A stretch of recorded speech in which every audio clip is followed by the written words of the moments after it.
मैं आर्यवाद संरक्षक देहरादून यूनिट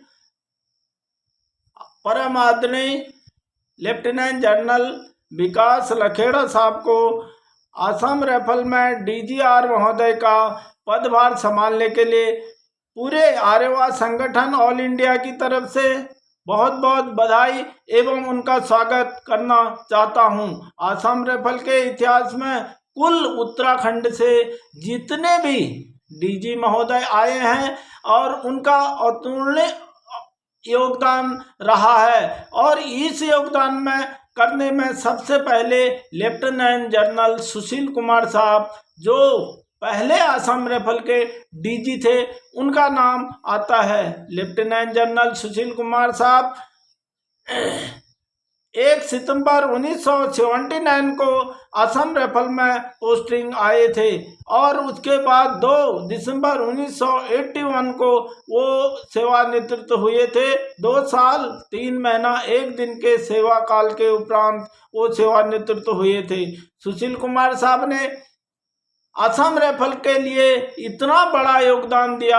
सबसे पहले उन्होंने जोरहाट में मेटल प्लांट लगाया, उसके बाद एमजीआर की स्थापना की। एमजीआर की स्थापना के उपरांत उन्होंने वर्कशॉपों की स्थापना की और उसके डीजीआर का जो ईआरपीएस है, उस ईआरपीएस को सैनिक स्कूल का दर्जा दिलाने के लिए उन्होंने बहुत बड़ी लड़ाई लड़ी, लेकिन वो ईआरपीएस का स्कूल जो था उसको सैनिक स्कूल का दर्जा नहीं दे पाए, और वो पैट विचाराधीन रहा और आज तक भी वो पैट विचाराधीन ही है। और इसके 1 महीना मैं 3 दिन की छुट्टी के हिसाब से असम राइफल के जवान जेसीओ और अधिकारियों को छुट्टी मिलती थी और उन्होंने 2 महीना छुट्टी करवाया। और ऐसे कामों में कई ऐसे उदाहरण हैं जो उनका इस उदाहरण के लिए और इस योगदान के लिए असम राइफल का समस्त कर्मचारी, समस्त एक्स सर्विसमैन और उनके परिवार हमेशा सुशील कुमार साहब का योगदान को भुला नहीं पाएंगे, हमेशा के लिए उनके ऋणी रहेंगे। उसके 2 नंबर में आते हैं लेफ्टिनेंट जनरल टीपीएस रावत साहब। 19 मई 1995 से लेकर 30 अगस्त 1998 तक उन्होंने असम राइफल में डीजीआर महोदय का पदभार संभाला और इस दौरान 3 साल 3 महीना 1 दिन का कार्यकाल पूरा किया। अपने समय में उन्होंने कई ऐसे काम किए जो असम राइफल के लिए अतुलनीय योगदान दिया, और सबसे बड़ा ये था उन्होंने उत्तराखंड के लिए जो काम किया और उत्तराखंड के लोगों को असम राइफल में एनरोलमेंट कराने में, भर्ती कराने में, और जो उत्तराखंड के लोग पहले भर्ती हो चुके थे उनके डिपेंडेंट, उनके सहयोगों को भर्ती कराने में बहुत बड़ी भूमिका निभाई, जिसके कारण उनके सेवानिवृत्ति के उपरांत उन्होंने पेंशन आकर के सबसे पहले कांग्रेस के टिकट में धूमाकोट विधानसभा क्षेत्र से कांग्रेस के टिकट में उन्होंने चुनाव लड़ा। वो बहुत मत से जीते और विधानसभा पहुंचे। उसके उपरांत उनका स्वास्थ्य ठीक न होने के कारण वो उन्होंने राजनीतिक से संन्यास ले लिया।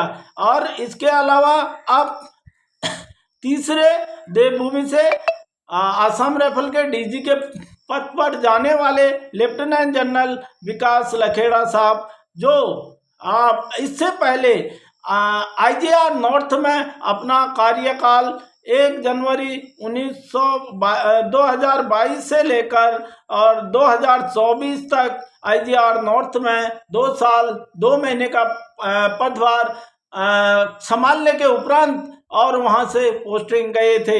और हमें खुशी है कि फिर उसके उपरांत वो डायरेक्टर जनरल असम राइफल बन करके उन्होंने असम राइफल का पदभार संभाला है। इसमें कई चीज़ें ऐसी हैं महोदय, कुछ सालों से असम राइफल में जो है जीडी वर्ग की हर चीज़ें अनदेखी की जा रही है। जीडी वर्ग के प्रमोशन में, जीडी वर्ग के और हर काम में उनकी देखभाल के अनुसार, उनके काम के अनुसार उन्हें प्रायोरिटी नहीं दी जा रही है। इसलिए छोटे मोटे जो झगड़े, प्लाटून के झगड़े होते थे, प्लाटून कमांडर और सेक्शन कमांडर के झगड़े सेक्शन कमांडर निपट लेते थे, इन झगड़ों के लिए कोर्ट तक जाना पड़ रहा है। कई ऐसे कोर्ट केस हैं जो छोटे मोटे झगड़ों के कारण चल रहे हैं, जिससे आसाम राइफल फोर्स की बड़ी मानहानि हुई है और हर चीज के लिए जवानों को कोर्ट में जाना पड़ रहा है। दूसरा है चेन ऑफ कमांड, सीनियोरिटी, और इन चीज़ों का ज़्यादा ध्यान नहीं दिया गया है, जिसके कारण से कंट्रोल कमांड में बहुत बड़ा अंतर होता है। तो इसी कारण मैं आपसे अनुरोध करना चाहता हूं कि इन विषमताओं को खत्म करके और आसाम राइफल के जीडी वर्ग के लिए खासकर बाकी ट्रेड जितने हैं उन ट्रेडों ने जो डीजीआर पोस्टिंग वाले हैं सब ने अपने अपने अधिकार कोर्ट केस लड़के ले लिए हैं, लेकिन जीडी को इन सब कामों के लिए फुर्सत नहीं मिलती है।